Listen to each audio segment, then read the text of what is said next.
Hi hello नमस्कार. स्वागत आहे तुमचं माझ्या स्वामिनी बालार या फूड चॅनलमध्ये. आज मी बनवणार आहे नाचणीचे पॅनकेक. त्यासाठी मी इथे 3 चमचे नाचणी घेतली. मी इथे स्प्राउटेड नाचणी सत्व घेतला आहे. 2 चमचे गव्हाचं पीठ घ्यायचं आणि एक पिकलेली केळी घेतली. केळी कट करून झाल्यावर मी इथं 2 काजू, 2 बदाम आणि थोडेसे किसमिस घेतले. ड्रायफ्रूट तुम्ही तुमच्या आवडीनुसार घेऊ शकता. हे सगळं छान मिक्स करून घ्यायचं. त्यामध्ये घालायचं गूळ घालून घेतलेलं 1 कप दूध घातल्यावर याला परत एकदा छान मिक्स करून घ्यायचं. त्यानंतर याचं एका मिक्सिंग जारमध्ये बॅटर तयार करून घ्यायचं.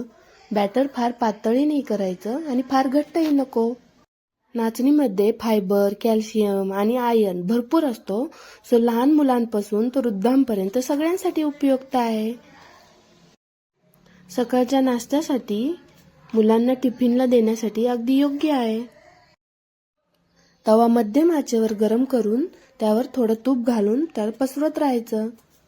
त्यानंतर परत थोडंसं तूप घालायचं आणि त्यावर एक लहान करचुटभर बॅटर घालून गोल पसरून घ्यायचं. झाकण ठेवून एक बाजू मस्त खरपूस होईपर्यंत शेकून घ्यायची. दुसरीही बाजू शेकून घ्यायची.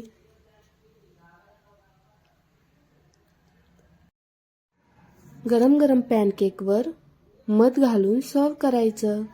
तुम्हाला गोडऐवजी तिखट पॅनकेकची रेसिपी पाहिजे असेल तर नक्की कमेंट करा. थँक्यू. Bye bye. तुम्हाला ही रेसिपी आवडली असेल तर स्वामिनी बालार या चॅनलला लाईक, शेअर, सबस्क्राईब जरूर करा.